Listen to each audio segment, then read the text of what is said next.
Machiegni kendo jalup Ruodh ma Gweng ma moto e kaunti ma Nakuru kachiel gi jaduong' Gweng achiel gisani nigi rem malit tok Guok monjogi kendo kayogi kinde mane gitemo chungo uso mar kong'o ma Mokopuodhi e gweng ma Kiambaa. Jalup Ruodh Teresaya wa Maitha ne owacho ni Jous Chang'aa no osebedo kadhi nyime gi ohalano kata obedo ni ne omiye siem kod ted loch nanga. Moko kuom jotend nyumba 10 mane olimo Teresaya bende nokwedo moko kuom obila ma bende liekore ni osebedo karito Jous Chang'aa ma Mokopuodhi karowere ma okala par osewito ngimagi tok kuoto kuong. Magitimore wige 2 tok obila mawuok Molo ne omonjo kendo magina mare mar pistol okwal e kar uso Chang'aa.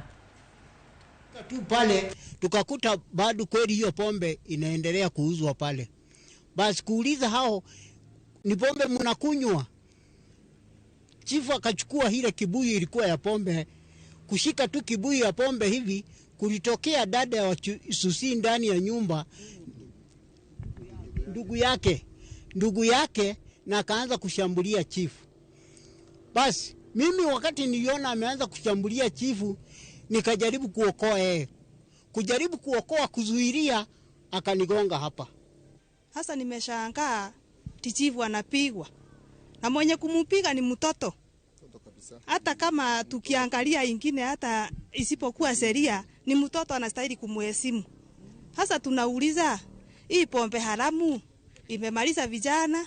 Mimi ni mtoto mdogo saa hii nikiacho nikiwa mjane